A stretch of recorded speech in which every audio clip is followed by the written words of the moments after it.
Hello everyone. I hope you're all feeling great or better.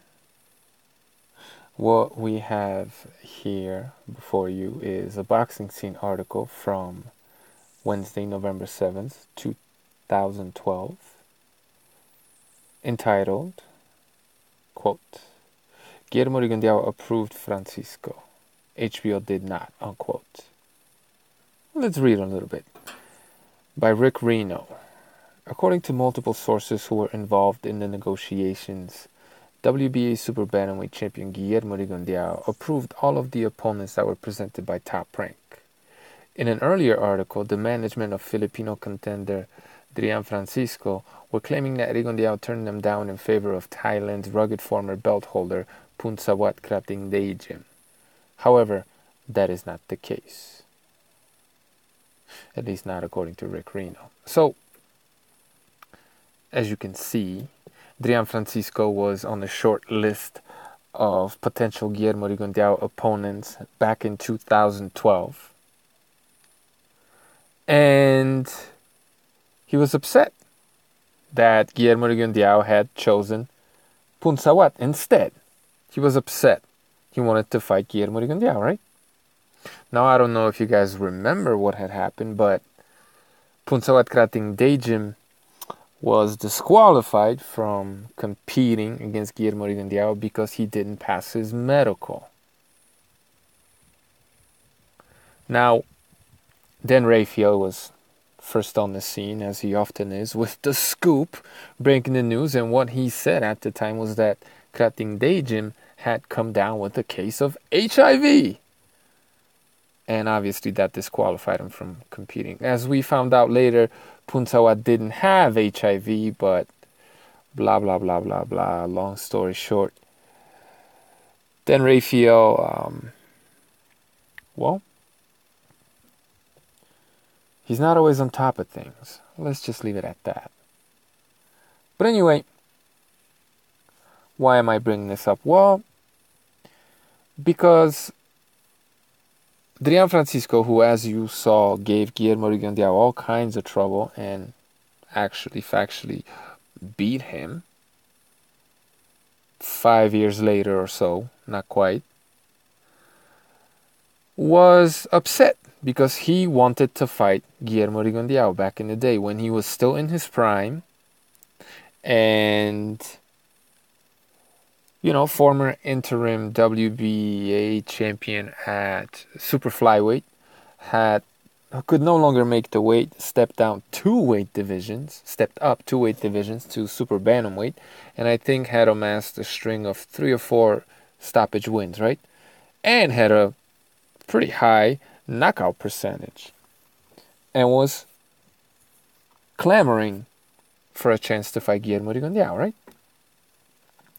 Now, seeing as Punsawat was disqualified from that fight, from participating, how come they didn't go to fight Drian Francisco, right? If Guillermo Rigondeaux really wanted to fight Drian Francisco like Rigo wants you to believe, how come when the Punsawat fight fell through, how come they didn't fight Drian Francisco at that time? And if it truly was HBO who didn't approve Drian Francisco, how come HBO did approve Drian Francisco 4 or 5 years later down the line? When he was on the slide, he was basically at the end of his career. He had been recently knocked out. He was no longer the same fighter. He was no longer in his prime. It doesn't seem to make much sense, right? But then you sit down and you watch the Drian Francisco fight objectively, and you begin to understand why perhaps the things unfolded the way that they did, right? But whatever the case may be, what you cannot say is that no one ever wants to fight Guillermo Rigondeaux, because look, lo and behold, Drian Francisco was upset that he didn't get to fight Guillermo Rigondeaux. So to sit there and say that he's the most avoided fighter ever and nobody wants to fight him is not truthful. It's not. It isn't. Don't believe me? Well, you got Tyson Cave, pretty decent fighter, calling out Guillermo Rigondeaux, 5th of September 2015, 4th of March 2016. Then you got Tavo Sonjika saying that he will ruin Guillermo Rigondeaux, asking for that fight, right? And obviously you got Vasily Lomachenko saying that they had agreed to Guillermo Rigondeaux's demands, right? Guillermo Rigondeaux called them out. They said, okay, let's negotiate. And then Guillermo Rigondeaux's team was moving the goalposts, right? Oh, we need a rehydration clause. Okay, fine, you'll get it. Oh, we need more money. Okay, fine. Right? And in case you want to disagree with this and you have a problem with what I'm saying here, or you're saying that Lomachenko is a liar, didn't Guillermo Rigondeaux get a rehydration clause in this fight, right? So I think it's pretty logical to believe that he was asking for a rehydration clause. And he got it, right? And then here somebody posts Guillermo Rigondeaux's Twitter, right? One of his Twitter posts. And it says in Spanish, yo soy un supercampeón y para pelear conmigo hay que pagar. Déjate de los cuentos en tus videos y mentiras. So what he's saying is that he's the super champion, and to fight him, you have to pay, right? Stop telling stories and lies in your videos. That's what says Guillermo Rigondeaux on his Twitter. Saying you have to pay me. You want to fight me? You want to pay me. Or to fight with me, you have to pay me, right? So it was always first and foremost about money for Guillermo Rigondeaux, right? Anytime you got the B side complaining about money, well, you know the deal. You know who's the problem in making the fight, right? Anyway,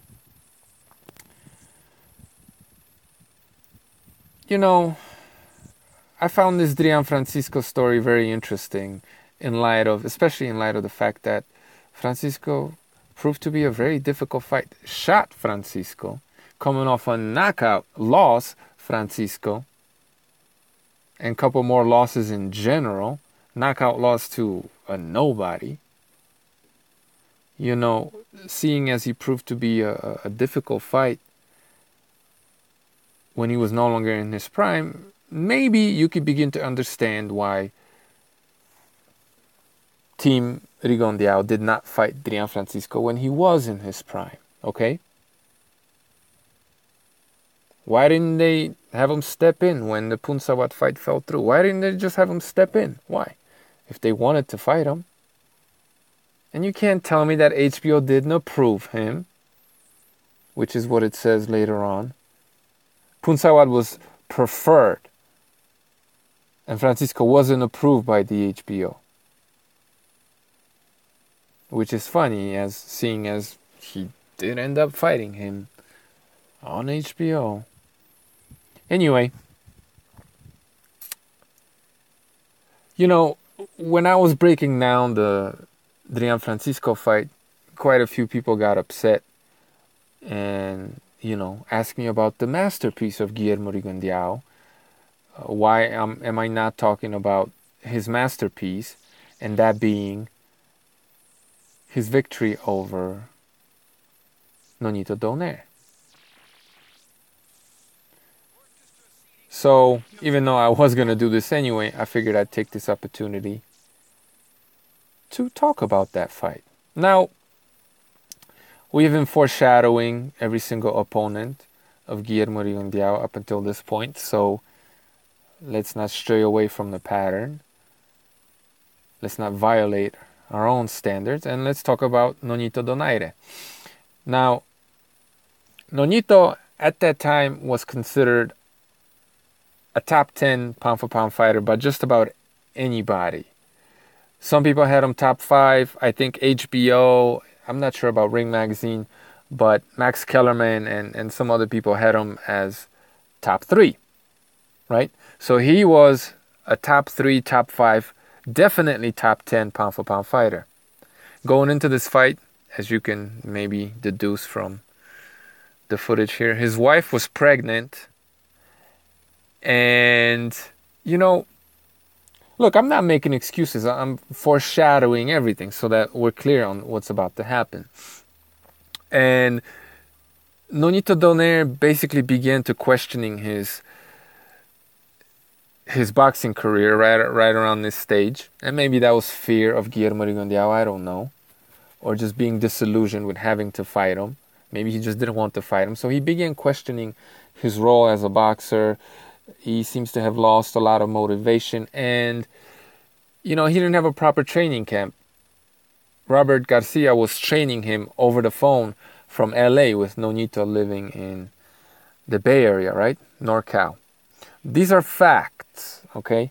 Now, Nonito, even though he was no longer this fleet-footed mobile puncher that knocked out Victor Darchinyan, and you definitely saw signs of slippage against the southpaw in Narvaez and Matebula and a lot of his fights. You know, he really became a guy that fell in love with his power and just became a headhunter looking for that one punch.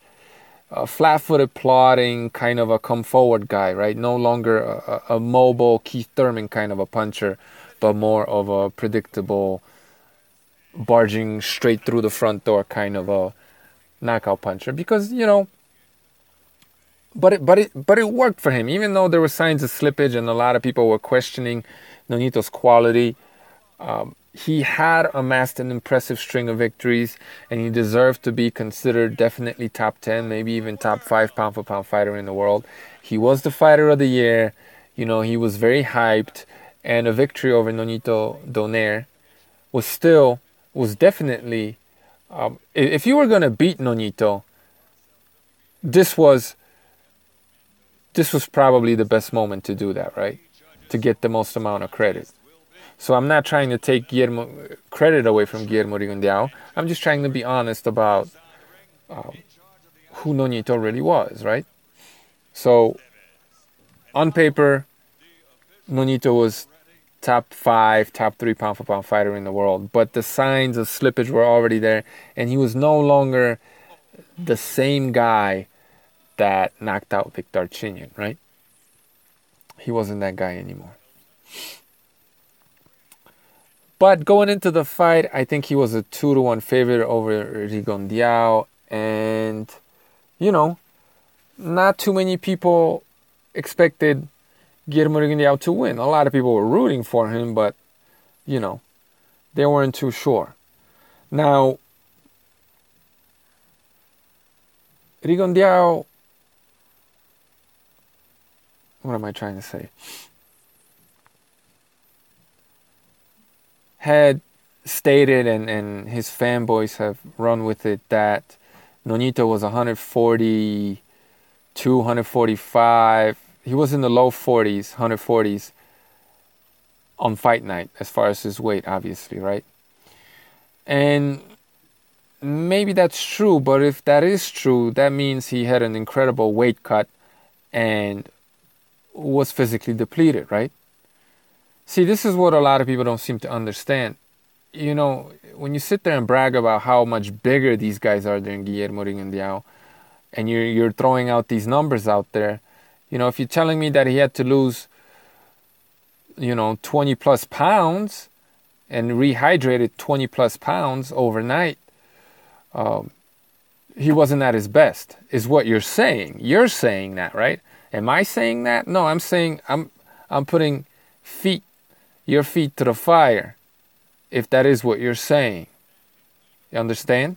So let's keep all of that in mind, and let's look at Guillermo Rigondeaux's masterpiece, as a lot of people like to say.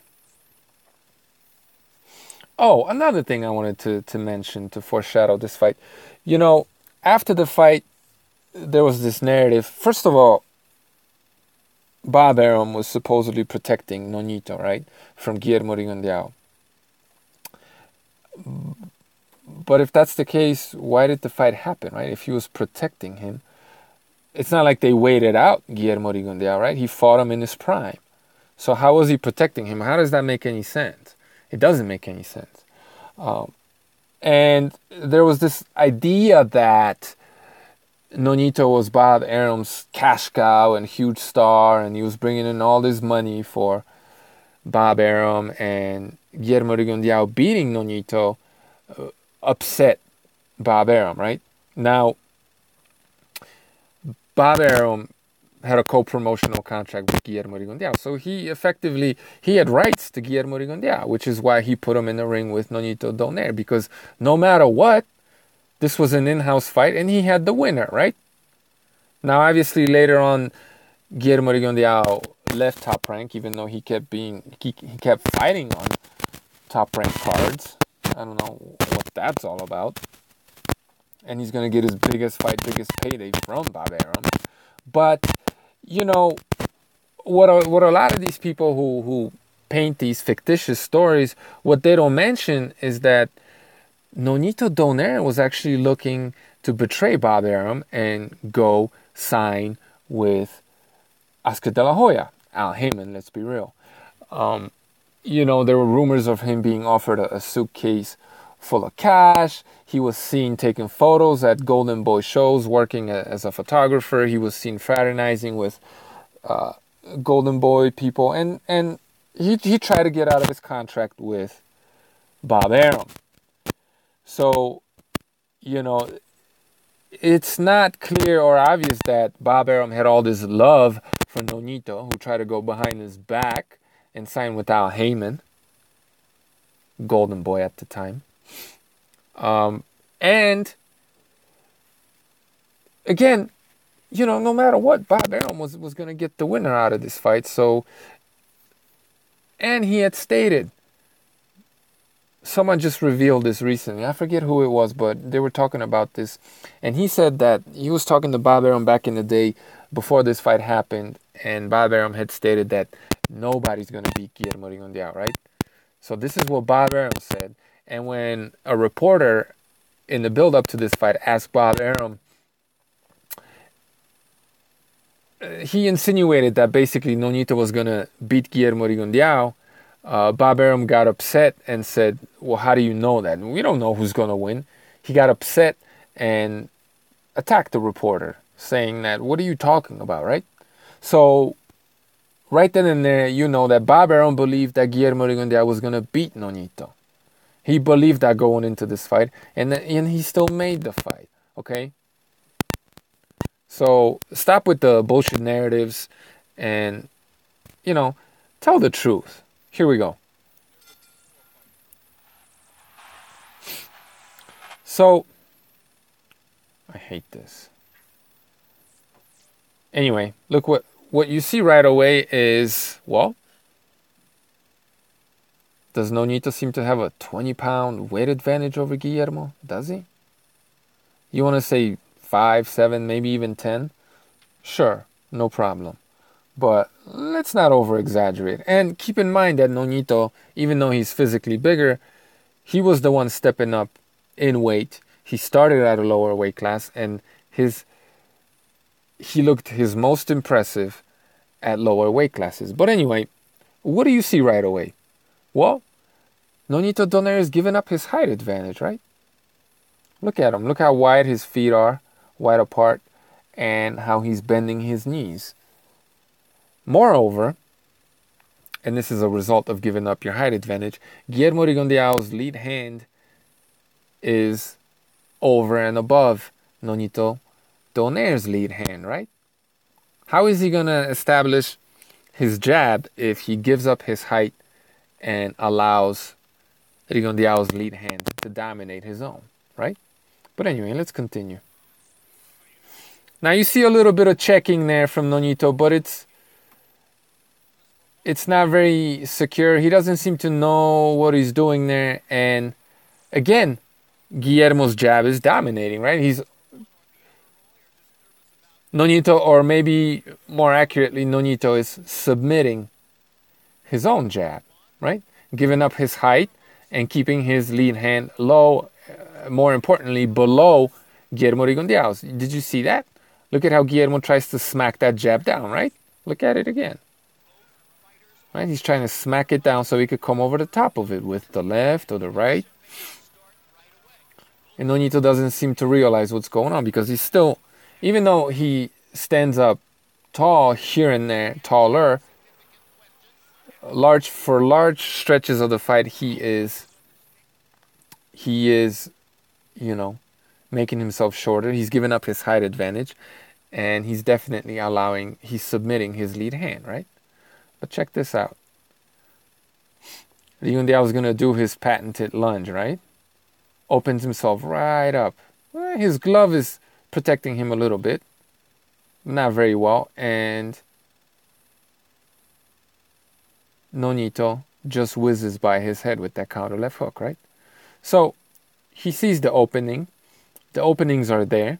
He's just not quick enough to catch him, right?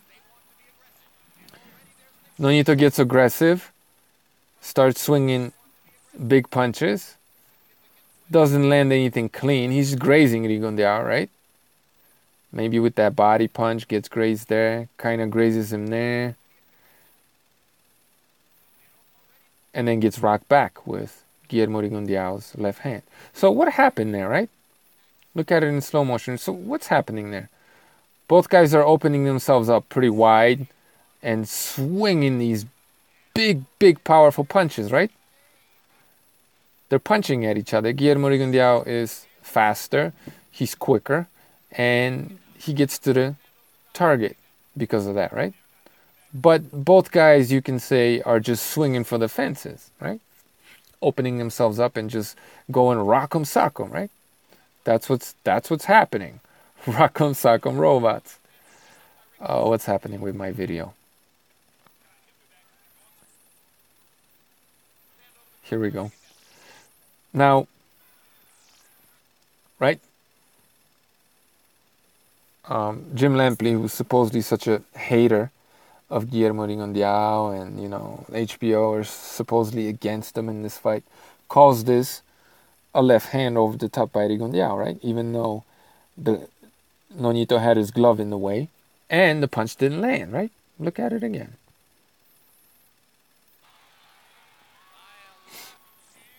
Right? Look at Nonito's hand protecting his chin. And Guillermo Rigondeaux not landing, right? He didn't land that punch. But he gets credit from Jim Lampley, who's supposedly this hater, right? But look, man, these narratives, it's all bullshit, man. It's just all bullshit, which is why you're here. Look at Nonito giving up his height, right? Look at where Guillermo's hands are. Look at where Nonito's hands are. You see the opening, right? He could just drop something from the guard, and he has him right there, right? You see how Guillermo keeps dominating with his lead hand, and Nonito doesn't seem to understand what he needs to be doing, right? Also, is Nonito moving his head? Does he have great footwork? Right? He's very flat-footed. He's not moving his head. He's not using great footwork to set up his punches. He's not very... Looks like they exchange body punches. Right? They're just punching at one another, right? They take turns punching at one another. Rock'em sock'em, basically, right? There goes Guillermo Rigondeaux. Look at how he kind of dominates with his lead hand, right? And then goes low. I don't know.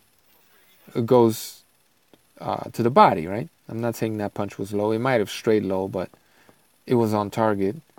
And then Nonito's going to do kind of the same thing. Step inside and land his own body shot. Maybe a little bit low. Answering Guillermo Rigondeaux's perhaps low blow. I'm not sure. But, no one's getting caught on the way in and knocked out, is he? Nonito isn't. There, Guillermo Rigondeaux seems to land the body shot. It looks like he was blocked. Right? Doesn't take the counter. But look at Rigondeaux's left hand, right? Over the top of Nonito's left hand.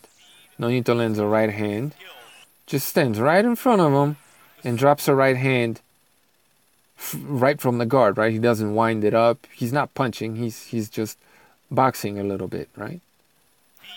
Look how easily he can hit Rigondeaux. Boom. Easy, right? Rigondeaux doesn't move his head either, right? He doesn't have great head movement. Sometimes he's got head movement, but for the most part, he doesn't have the greatest head movement. There he starts moving his head because he just got cracked. See that? He's trying to dominate Donaire's lead hand, right? He wants to pull it down so he could land something over the top, right? And Nonito just lets him do that. He doesn't seem to understand what's going on. Nonito seems to just want to catch him with a counter. One big punch. He thinks he's just going to catch him with one punch and knock him out, right? He sees the openings. The openings are there, right? Rigondeaux opens himself right up, as we've been talking about in other videos. But he's so athletic, he recovers very fast, and Nonito just isn't fast enough, right? He can't time him, and he's not quick enough to be able to catch him. Even though he probably grazes him, no damage done.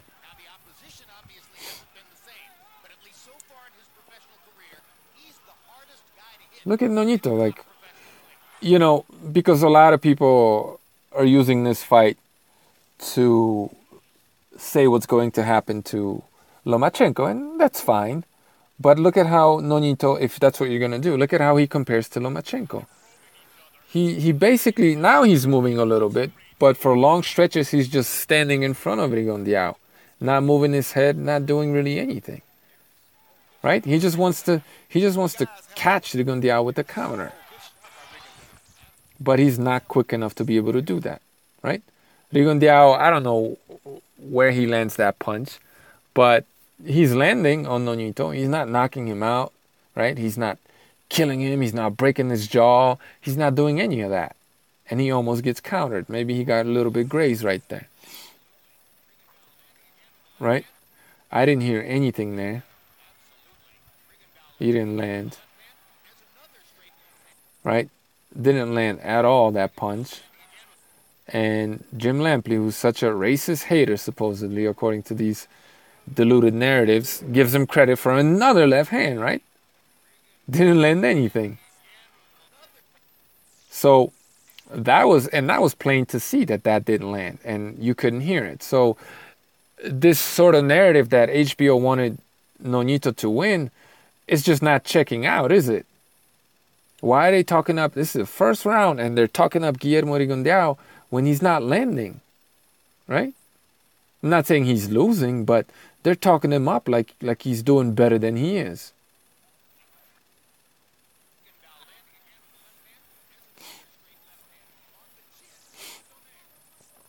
Another straight left hand on the chin of Donaire. Really? That landed on his chin? I mean, let's really slow it down. Maybe I'm missing something here.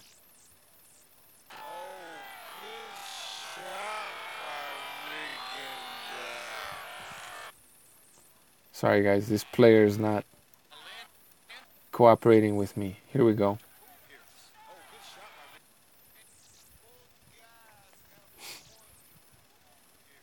He landed right there, right? He gets credit for that. But you saw the counter was right there, right? He lands and Donaire lands his counter. Rigondeaux's punch is better, but you know the openings are there, right? Donaire's just not quick enough. And now, yeah, didn't land. Kind of got him on the shoulder, right? Not a scoring blow. And he gets credit for landing on the chin by Jim Lampley, right? That one was at least partially blocked, and Nonito tries to counter. Guillermo Rigondeaux grabs him, pulls his head down, right?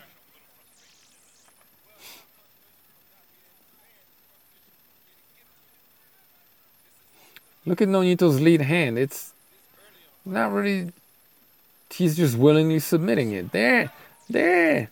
He used it to pull down Rigondeaux's jab, right? Stepped around and landed a jab, right?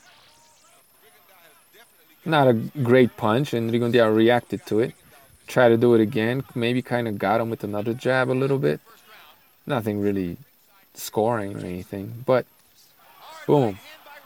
Hard right hand by Rigondeaux, according to Jim Lampley. Let's see what happened. Let's see what happened.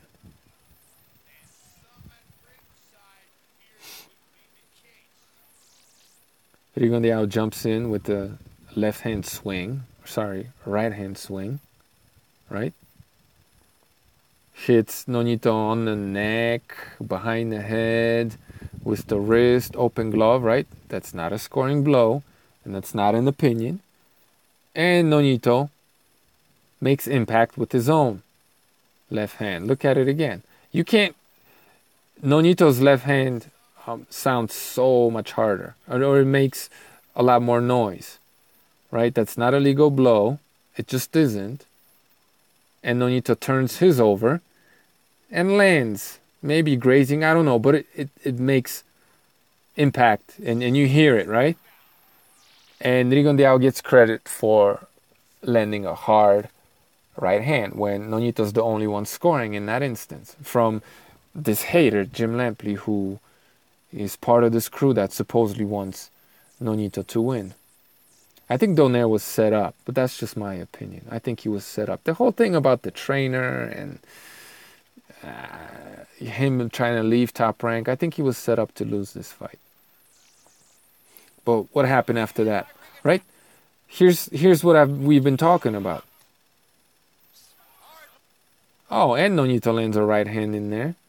And, you know, he steps inside a little bit, or Guillermo is basically too close to be able to land the left hand, right? You see? Because it's a looping punch. It's not a very straight punch. And the commentators repeat, good right hook by Rigondeaux. And, you know, and Jim Lampley says, it sure was, right? Interesting. Look at how he's dominating Nonito's lead hand, right? And Nonito's just submitting, basically.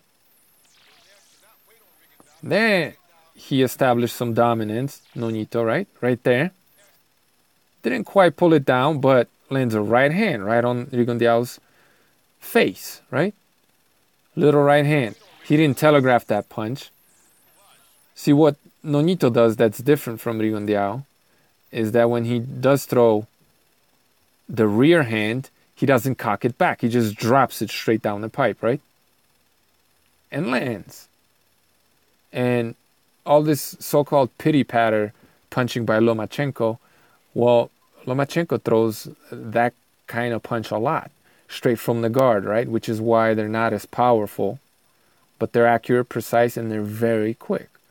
Because he doesn't telegraph them like Guillermo Rigondeaux. He just throws them from the guard, or he just, wherever his hand is, he doesn't cock it back and telegraph it. He just goes forward, right? Nonito lands a right hand.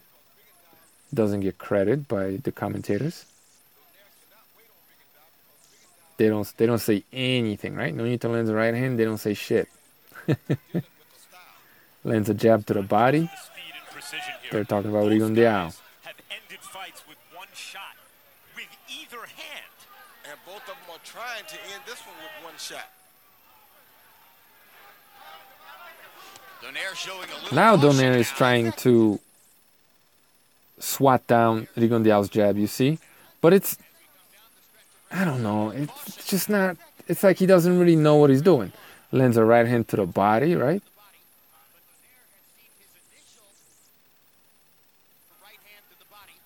Gets credit for that one. Jab to the body.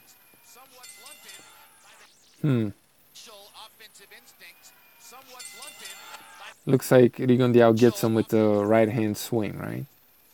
Yeah, nice. Very nice. Very quick, very fast. Did he set it up with anything? Like, how did he land that punch? He was just quicker, right? He was faster, and he got him, and Nonito keeps his left hand down, right? So that he just gives. See how he just. This is what I mean when I talk about him submitting, right? He just gives Rigondeaux the opening. Look how he submits, right? So now it's difficult for Nonito to bring that hand up to defend himself, right? And it establishes a certain pattern and it gives him an opening. And Rigondeaux is just faster. He's quicker. He's more athletic. And he gets a nice little right hand swing in there. But overall, Nonito landed more punches in the first round. But Guillermo Rigondeaux won the first round. And how did he win it? Well, we're going to see exactly how he won it in the replay. Even though Nonito clearly landed more punches, Guillermo Rigondeaux, and his punches were overall, on average, cleaner, right? They were more on target than Rigondeaux's punches. But Rigondeaux landed this, boom, powerful left hand right on the chin, right? And that's what won him the round. One punch. He won the round, I mean, basically on one punch. One strong punch. Why? Puncher's chance, baby. That's how Guillermo Rigondeaux wins. Look, I can't say that Nonito outboxed him necessarily. But they were it was very competitive. It was very even. And Nonito did land more punches. He did land more punches. Guillermo Rigondeaux won on that one clean, powerful punch, right? Because it's the hurt business. Second round. You see that? You see how he's dominating Nonito's jab, right? Nonito's giving up his height again. Maybe not right there necessarily. Boom, right? But he's given up. He's not establishing his lead hand. So he gets touched with a little jab there. Nothing serious, but a nice little scoring punch. Answers with the jab to the body. But look how obvious it is what Guillermo Rigondeaux is trying to do with his lead hand, right? Another jab to the body by Nonito. When Mayweather lands jabs to the body, it's like a group orgasm, right? When it comes to these sycophants.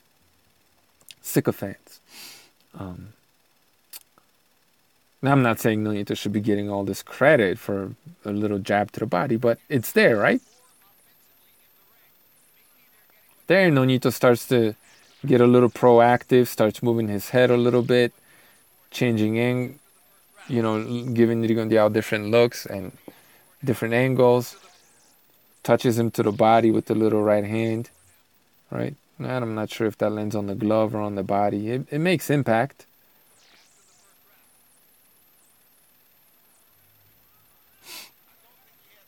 But he's not establishing his lead hand, is he?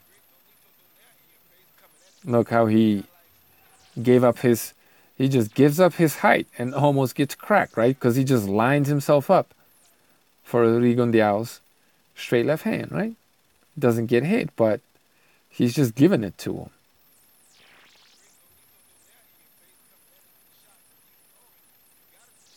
And, to be fair, Lomachenko has a habit of bending also, which we'll get to when we're going to start talking about Lomachenko.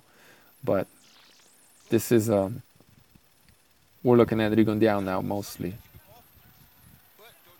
Man, look how fast he is, right? Rigondeaux. Boom.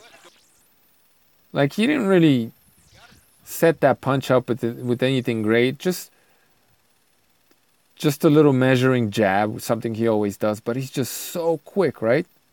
He didn't land it, but man, that's fast, right? But Nonito's able to counter him. Clubbing punch right there, but he gets some. And then little right hand looks to land on the shoulder, maybe, I'm not sure. Doesn't seem to score. But look at how compromised Guillermo Rigondeaux right now is, right? Donaire has foot position on him. Rigondeaux's feet are very wide apart. And yeah, he's avoiding these punches. But can you imagine Lomachenko, who likes to dance around his opponents? in this sort of dominant position when it comes to Rigondeaux. By the time Rigondeaux gets up and tries to see what's going on, Lomachenko could be on this side, he could be on the other side, and while he's moving around Rigondeaux like that, he might be landing punches. Isn't that how he knocked down the Thai guy Pirapinho, whatever his name was? Sean Latarn, something like that. Isn't that how he knocked him down? Right? Guy got in a compromising position, kind of like this. Lomachenko stepped around him, and when the guy got up to see what was happening, he got cracked on the mouth, right? But I'm not saying it's going to be easy necessarily to hit Rigondeaux like that, but you see the possibility, right? There's Donaire landing a right hand to the body. Nothing great, but it's there.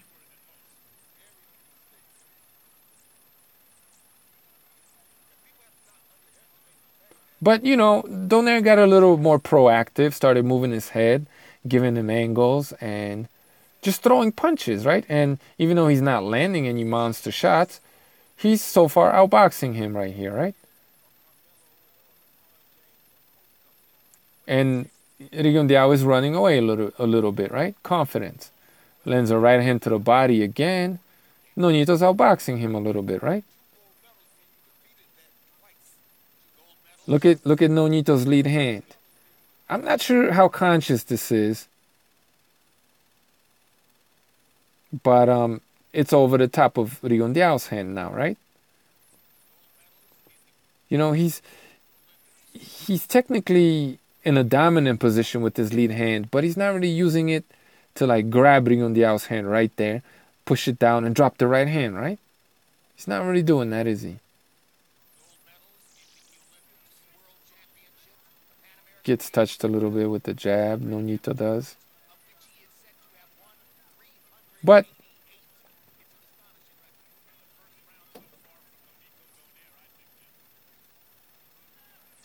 looks like another body punch by Nonito. Yeah, and Rigondeaux grabs him. Didn't knock him out on the way in, did he?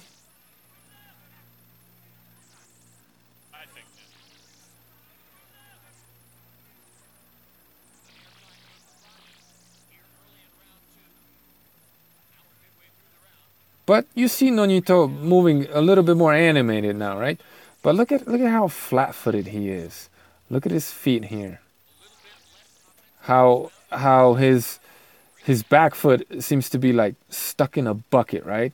It doesn't quite follow. It's a little bit out of sync. See that? Look at it again. Look at Nonito Donaire's rear foot as he closes the distance, right? His feet are too wide, and he's not really doesn't have a great base.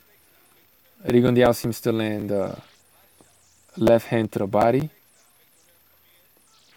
So, not that long ago, Nonito landed a right hand to the body, and Jim Lampley said that Nonito is trying to land to the body, right? Here, Guillermo Rigondeaux looks to land a body punch, and Roy Jones says, great body punch by Rigondeaux, right? Looks like a low blow, but hey, we'll call it a great body punch. Oh, man. But you saw the countering opportunity, and Nonito went for it, but he's just not fast enough, right? Guillermo Rigondeaux is quicker. Is he technically better? No, he's just more athletic and quicker, okay? See that? Just landed a great body shot, right? Great body shot. Nice combination from Rigondeaux. See? He telegraphed that punch, didn't set it up, just tried to catch Donaire, so Donaire reacted to it. Kind of touched him with a little jab there. And lands a left hand that grazes the face, and the brunt of it is taken on the chest, right? So he lands one good punch there.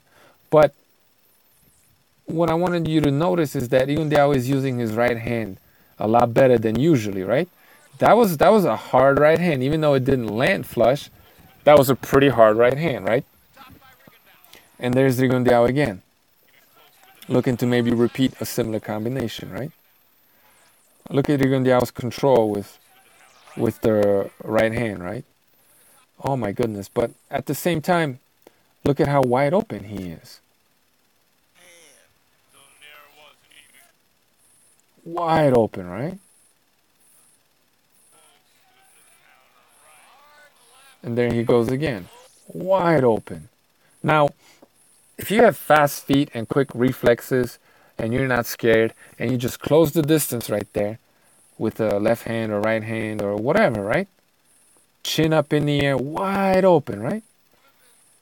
Here again, chin up in the air, wide open. Obviously, you got to step around these punches or get inside of these punches. Good control by Rigondeaux, though, right? Nonito tries to. He's a little late and he tries to close the distance, but Rigondeaux controls him just a little bit and gets out of there, right? But there, Rigondeaux goes bending low, and he takes that punch doesn't look to land flush, but it makes impact somewhere. You can hear it, right? Takes a hard right hand to the body that sends him through the ropes. And Max Kellerman says Rigondeaux is outboxing Donaire, right? Look at that left hand from Rigondeaux. Doesn't land, does it? He came in suggesting Rigondeaux may have a weak chin, but like you said, man, he also happens to have the best defense in the game. A lot of times those two things go hand in hand.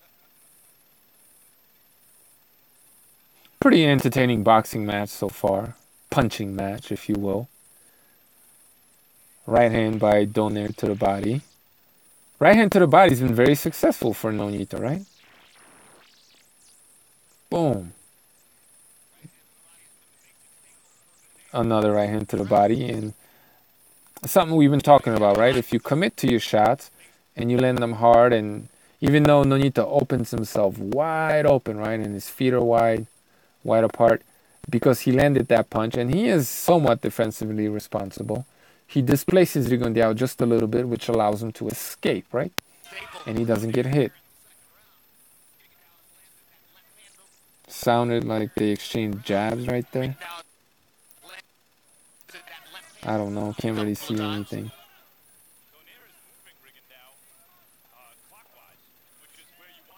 Jab by Rigondeaux. Nonito tries to come in, close the distance as he's going to his left and away from Rigondeaux's left hand. Seems to graze him with the jab there. And Rigondeaux lands his left hand somewhere on the shoulder, maybe chest area, right? Can't quite land it very efficiently because Donaire is stepping inside and moving to his left, right? Max, he has Nonito blocks. He's able to close the distance. Now he seems to be dominating Rigondeaux's jab just a little bit. Rigondeaux doesn't land anything there. I'm not sure that Nonito does either, right? Nothing really there. Another right hand to the body by Nonito. Rigondeaux tries to set something up with a swing and a left hand, but doesn't land anything. I don't know. Clear round for Nonito, I thought. Not really super high level technical skill from either guy. B level stuff from Rigondeaux. Maybe C level stuff from Nonito, B minus.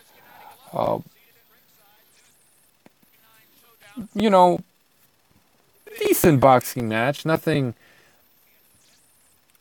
not like the highest possible level, right? A lot of athleticism, especially from Rigondeaux, quickness, and big punches being thrown. So it's tense, and there's a lot of potential for excitement there, right? It's the air is thick, right? Look at Rigondeaux's left hand and how Donaire just willingly submits, right? Terrible, terrible, terrible. And he's bouncing around. Now he's trying to use his lead hand like he's supposed to and land the jab over the top, but it doesn't work. Rigondeaux was able to get him with a little right hand swing. Slap, swing and slap, right? Jim Lampley gets excited, even though it's just whatever, nothing really impressive or powerful. Rigondeaux lunges in and misses. Looks like Nonito lands a jab. See, when Nonito starts to establish his left hand and come over the top of Guillermo's right hand, maybe he gets touched a little bit there, touches him a little bit there. But that allows him to set up the right hand to the body again, right? Doesn't get credit for it. See, now Nonito's using his lead hand properly, and even though I think it's too low, and now it's just useless like that.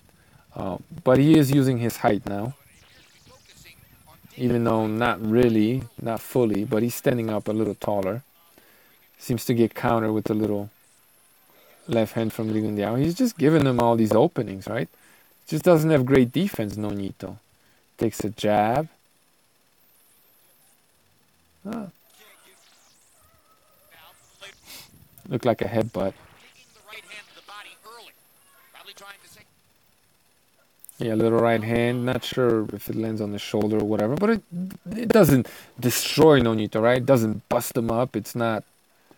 He doesn't get knocked out, right? Coming inside. Nice jab to the body by Rigondeaux. Controls Nonito, right?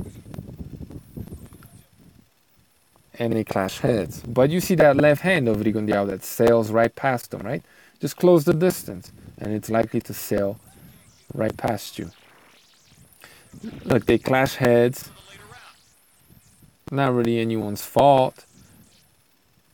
Well, I don't know. It kind of looks like it. You know, it's difficult for me to give Guillermo Rigondeaux the benefit of the doubt because this is just what he does, right? He likes to land his head. Maybe he is landing a head, but Nonito just had a decent second round and won it. Nah, that didn't look intentional. But look at Nonito. He wants to touch gloves, right?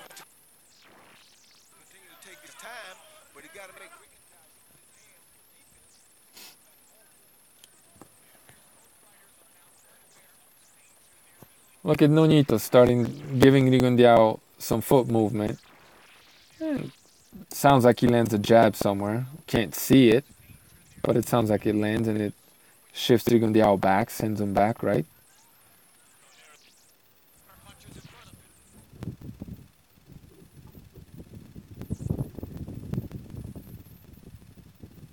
Steps inside and avoids that left hand from Rigondeaux because it's not a very straight punch, right? So it doesn't land. He had his hands up, which was important. There again, you see Nonito's just using his feet, which aren't the quickest feet. You know, he doesn't have the best footwork. He kind of controlled Rigondeaux's lead hand right there. But look how he's able to just close the distance, right? Doesn't get caught on the way in with anything. And Rigondeaux is in another compromising position, right? Hey, shut up! Dog's barking. Doesn't really land anything, but he's not very fast, is he? Nonito, that is. Jab to the body by Rigondeaux. Now Rigondeaux wants to take the play away from Nonito, so he starts doing some different things with his lead hand. You see that kind of windmilling a little bit, or whatever you want to call that. right there. Right? He needs to take the play away from him because Nonito has found success. He shows him something, right? And Nonito misses everything.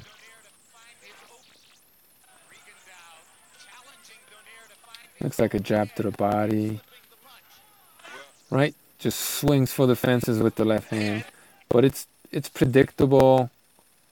He winds it up, he telegraphs it, and Nonito steps, just leans inside of that left hand, right? And it sails right past him. And then Rigondeaux grabs him and pushes on him, holds and hits. He's using dirty tactics to frustrate him, right? He hits him with the elbow behind the head, right?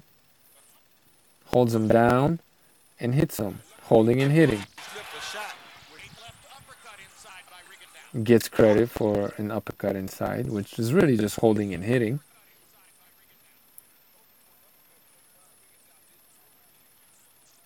Nothing from Nonito. Maybe touched him a little bit.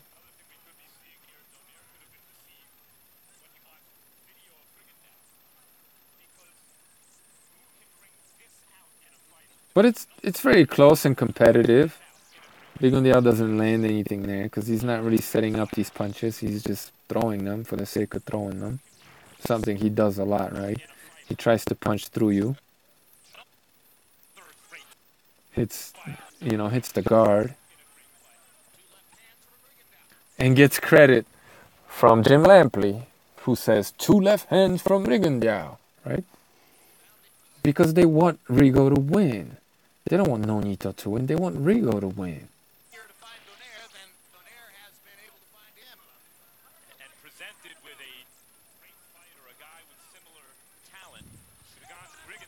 Blocked by Rigondeaux, but here Rigondeaux is doing a little bit more than he usually does. You could tell that he stepped up, you know. He's been using his right hand a little bit more than generally, even though he does use it a little bit in other fights prior to this one. But here, he doesn't set up the left hand with anything, right? He doesn't even measure Donaire. He just jumps in with the left hand, right? Something he almost never does. But, you know, he's elevated his game, if only a little bit, for the biggest fight of his career, right? And avoids anything that might be coming back by stepping to the side. Doesn't land anything, right? Touches Nonito with a little jab. Takes her right hand to the body and maybe counters him with the left hand. But he gets sent back, right? Sweet moves, man. Very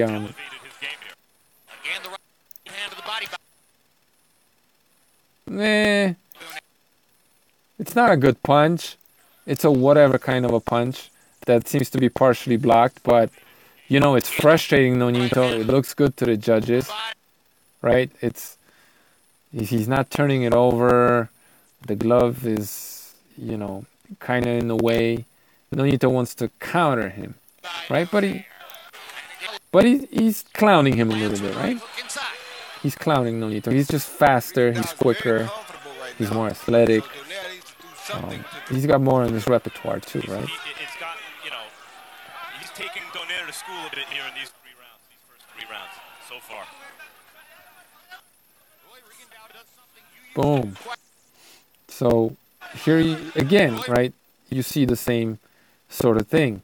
Rigondeaux is once again caught up in a compromising position, right? He bends below the waist, kind of gets grazed behind the head, not a clean punch, but right there, as he's stepping around, he gets hit with the right hand from Nonito, right? A pretty good punch. Again, you can see a scenario where Lomachenko could take advantage of this, right? If Amagasa took advantage of this sort of thing and was able to knock down Rigondeaux clowning around like that a little bit, right? Or exposing himself, putting himself in these compromising positions, you could see someone like Lomachenko, who's much better on his feet and pivots a lot and a lot quicker. You could see him having success there, right?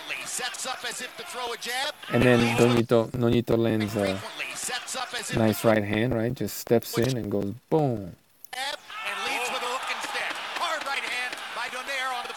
Rigondeaux counters with a low blow. Donaire on the face of Rigondeaux. Best punch of the fight so far for Donaire. Donaire steps in Best punch and looks like he of the fight gets so hit far for Donaire. with the left hand, grazing left hand. And for Rigondeaux. Right? It doesn't knock him out. Doesn't. Best punch of the fight so far for Donaire. Another big left hand for Rigondeaux. But it's according to Jim Lampley, it's a big left hand, right, from Rigondeaux. Even though it doesn't rock his head back, it doesn't push him back. It seems to graze him already. His hand is up, right? He knocks the glove out of the way and grazes him with it. Sets him back just a little bit, right? But it's a big hand, according to Jim Lampley. Big left hand. Answered right back like champions do. I don't know, man. Very close competitive round. I thought Nonito won. He came forward. He landed his punches. Nothing super clean, super great, but unless I missed like a really big clean punch from Guillermo Rigondeaux, he really wasn't landing any bombs either. Nonito seemed just a little bit better in this round, but the commentators are ignoring a lot of Nonito's work, and they're giving Guillermo Rigondeaux credit for everything, and sometimes stuff that doesn't even land.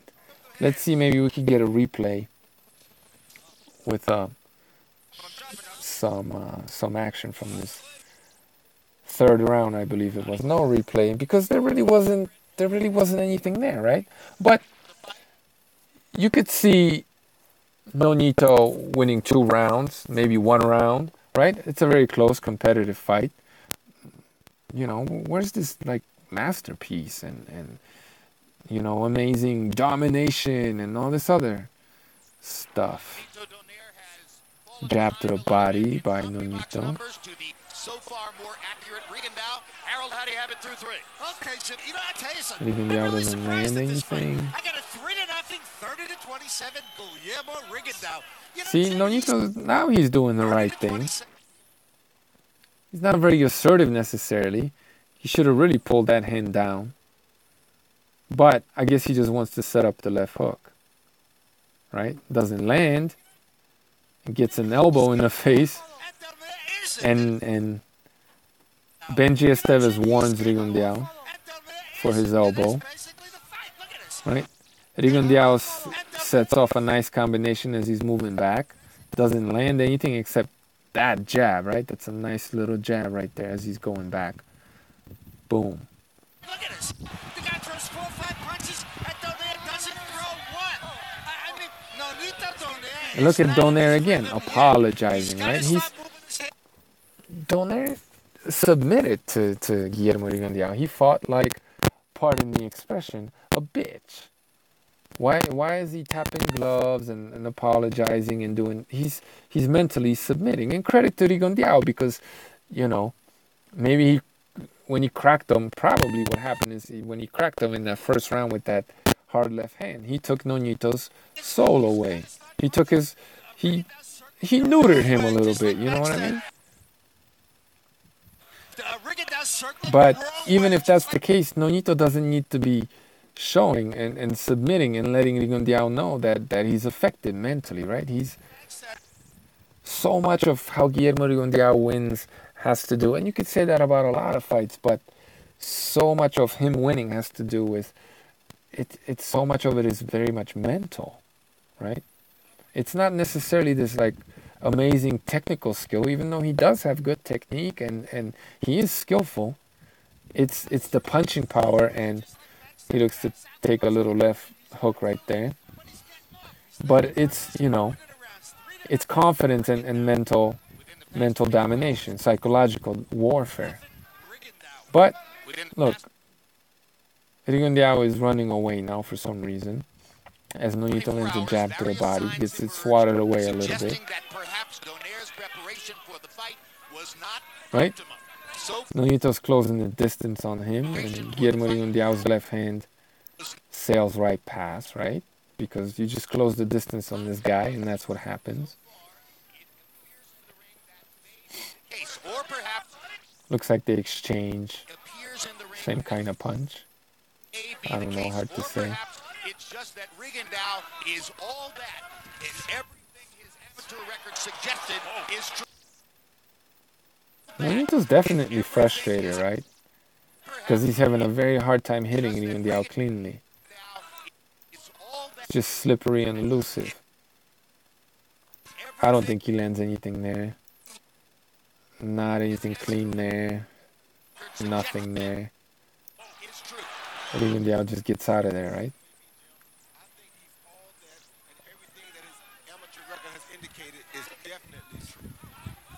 Well, Donaire has shown fight-ending power, as we mentioned. There he landed a couple good right hands. He's knocked Looks like a pretty nice left hand good by right hands. Guillermo Rigondeaux. But Nonito's glove is up. It rocks him back, right? I think it's a scoring blow, but Knocked out some he didn't get knocked out on the with way that in, right did he? hand, and Rigondeaux does not have the best rep in terms of his chin, but he took him pretty well. Well, he makes it a little bit easier on himself because he's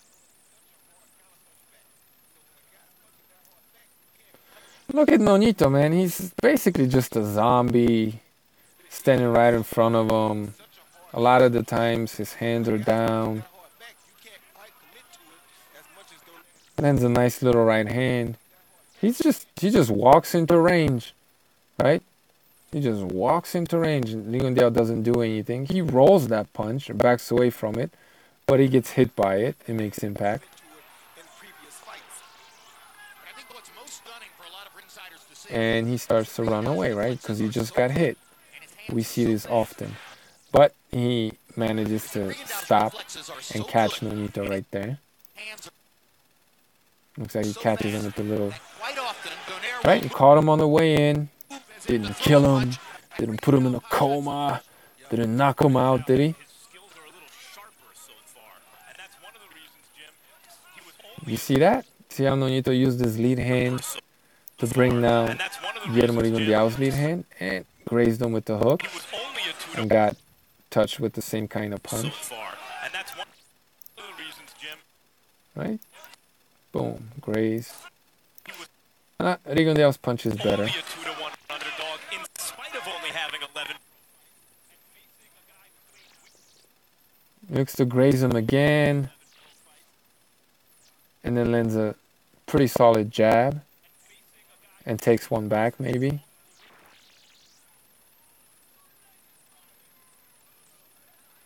Nothing there.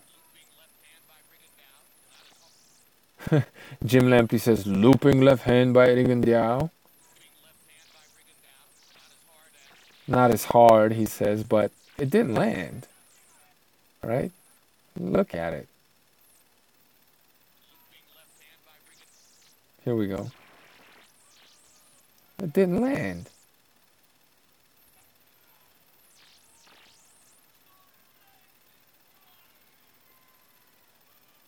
Right? It got blocked. But Jim Lampley, who hates Rigondeaux and is such a racist and HBO want him to lose, is giving him credit for shit that doesn't land. Interesting. There he seems to catch him with a little counter. But Nonito seems to be landing his jab too. Rigondeaux is just a little bit better.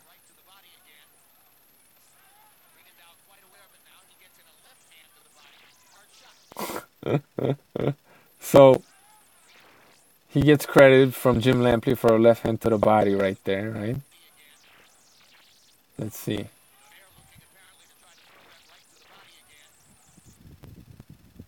Wide open, right? That didn't land, did it?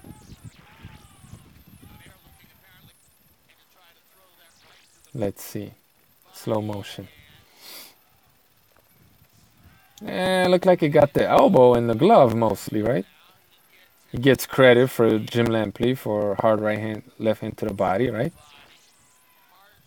Hard shot, he says. Boom.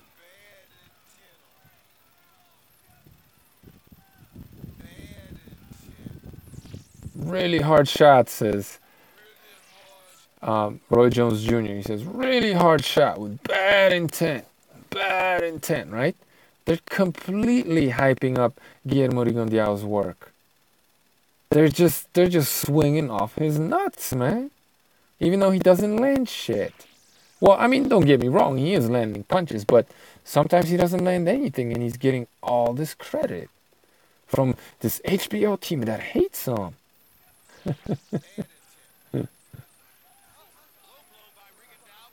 Right?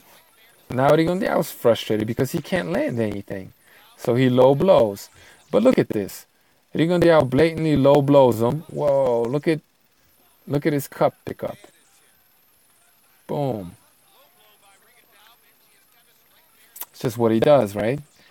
But look at Donaire. After he gets low blowed, he wants to touch gloves, right? Like, oh, we're cool. It's cool, bro. I know you just low blowed me, but it's cool. He's fighting like a bitch.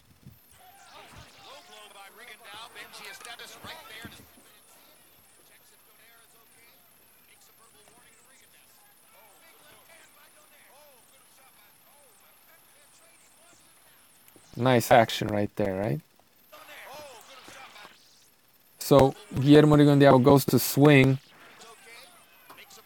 that left hand or right hand of his, right?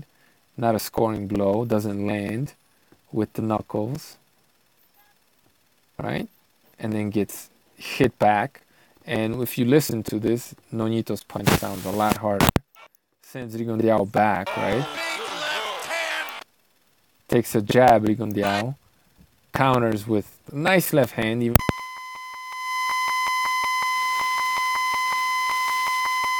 it's a nice scoring blow.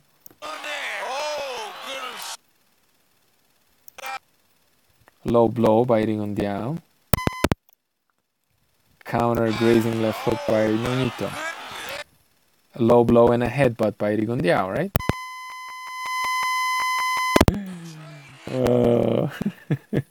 It's just what he does.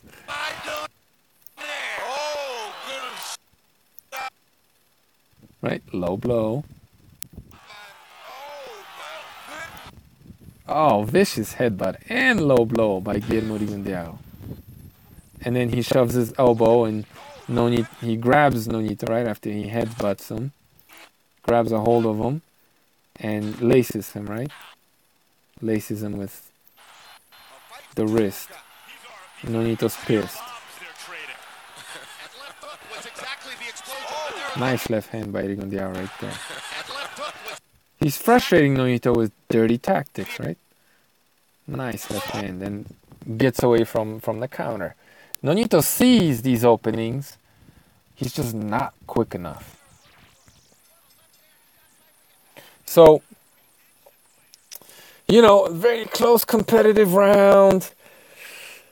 But I think you'd have to give it to Rigondeaux just based on that last sequence, right? But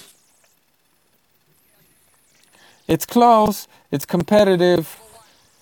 I'm not seeing this masterpiece.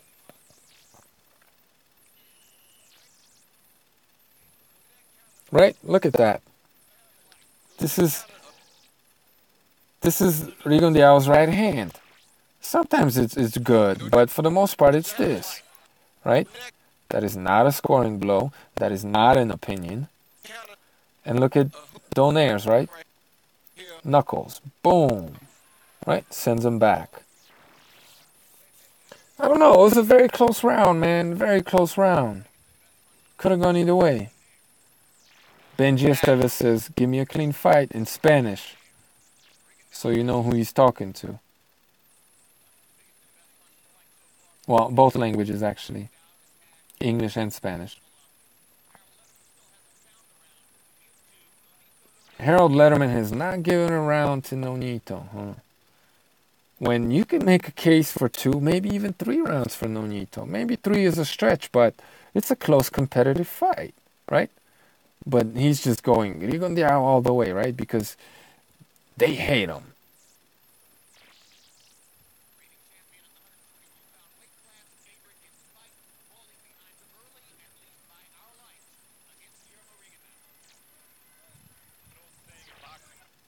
I mean, is this really masterful? Like, is this amazing? Is it really that exciting?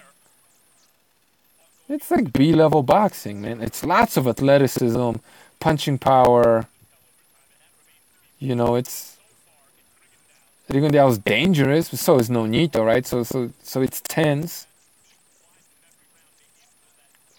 You see Nonito becoming more active and animated. That's not a scoring blow, right? You have to land with the knuckles. Should be getting warned for this bullshit.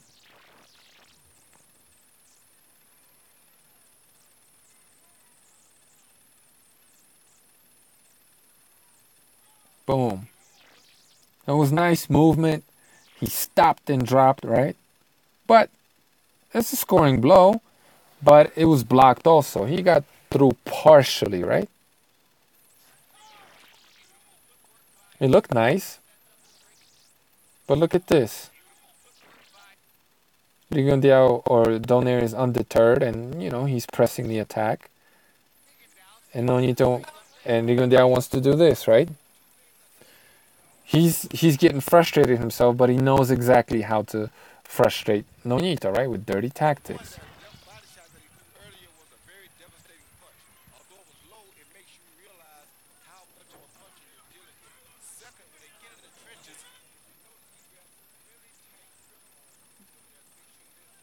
Nice little left hand to the body. Doesn't really do any damage. Holding and hitting, right? Grabs a hold of him like he did Moises Flores and hits him right there as he pulls his head down. So that's not a scoring blow. That's illegal. He gets warned by Benji Esteves.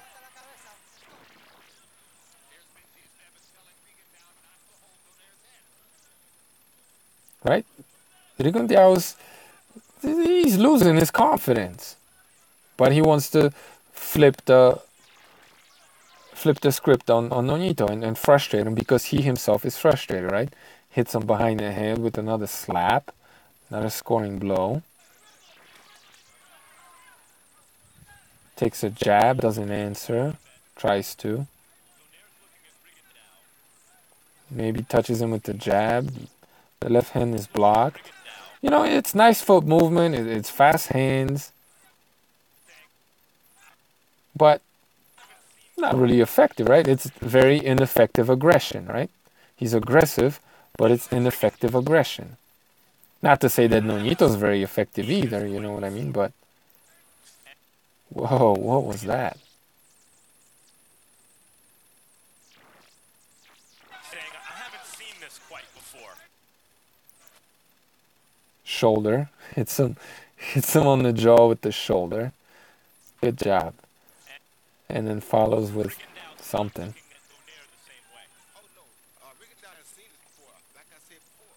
The crowd is starting to boo, right? Because Rigondeaux's not dominating.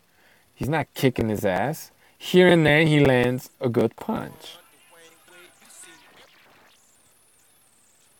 Crowd's booing because he's just running right now, and no one can land anything like that. Where's this amazing boxing skill? Honestly, this is the highest level of technical boxing ability. Really, this is it? And if that's the case, why is the crowd booing? No one's landing anything, right? Look at that. Telegraphed, lead left hand. Can't land.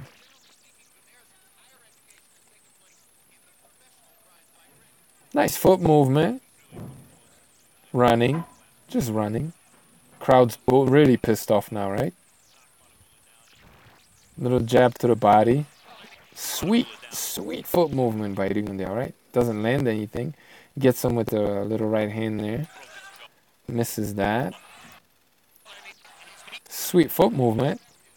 But no, very ineffective aggression, right? Pulls his head down again because he's very frustrated because he can't land anything. Because he's not setting up his punches very well. And he's not confident either.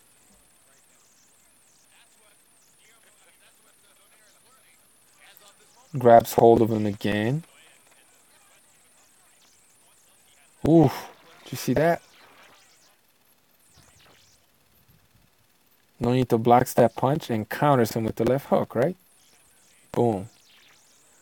And Rigondeaux runs away and misses. Or gets his punch blocked. right? Or, slaps. So that's not a legal blow.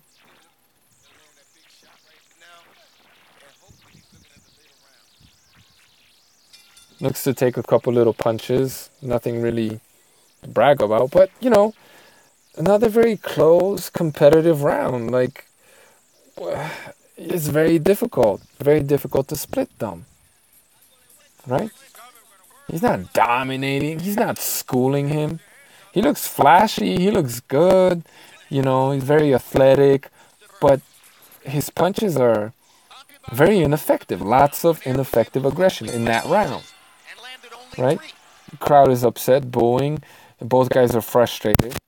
Anyway, we're going to fast forward through this because later on, Rigondeaux, he wins this fight going away, right? It was very close, very competitive, and he won it going away, even though he got a little more proactive later on after the crowd booed him for like 4 or 5 rounds.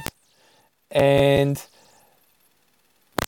he would land good shots, and he clearly won this fight. And don't get me wrong, I'm not trying to take it away from him, but I didn't see this like amazing schooling or this beautiful performance. It was very close, competitive, and Rigondeaux was just a little bit better. And his punches, even though he didn't land that many punches than Nonito, the few punches that he did land were very clean and powerful, right?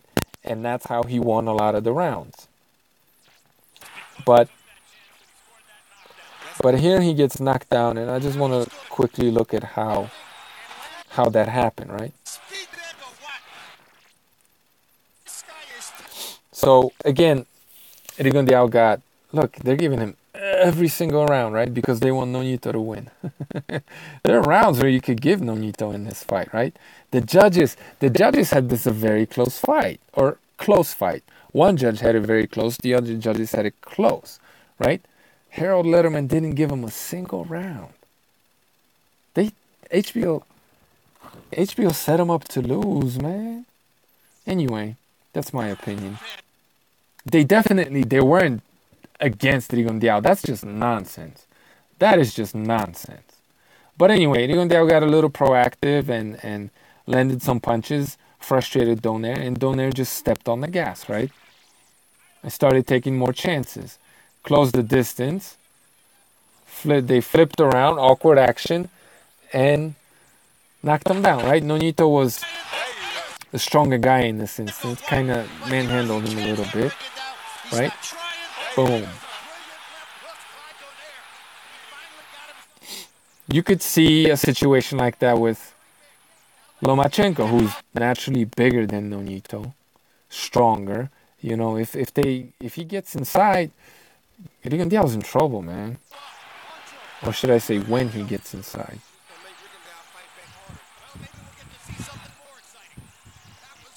He's going to have to take chances like that to try to win this fight, Royce. And Nonito presses his advantage and keeps landing punches, right? And Rigondeaux's running away.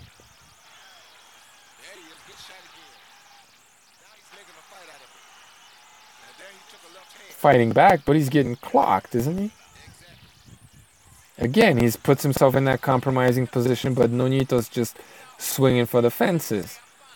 Telegraphing punches, winding them up, right? He's not throwing short, quick punches like Lomachenko does. He's winding up these big knockout shots that are just going to frustrate him. And credit to Rigondeaux, even though he does get hit there, and this is illegal, bending like that, right?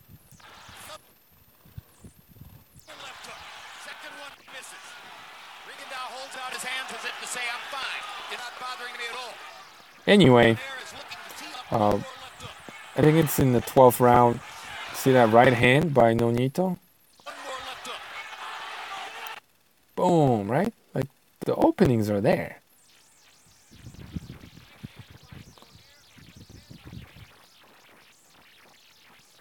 Jim Lampley says right hand by Donaire, left hand by Rigondeaux. Even though Rigondeaux completely missed his punch and looked like he got hit with the left hook on the body, right? Anyway, this was a good win for Rigondeaux. Clear win for Rigondeaux, right? I'm not contesting that at all, but people blew it way out of proportion, man. It was a competitive fight. Rigondeaux was just a tad bit better. He was sharper, and he landed the better punches overall, right?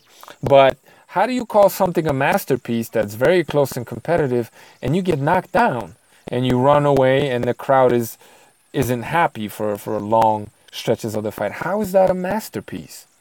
That's fanboy nonsense, okay? Anyway, you guys wanted me to talk about this fight, so I did. That's my piece.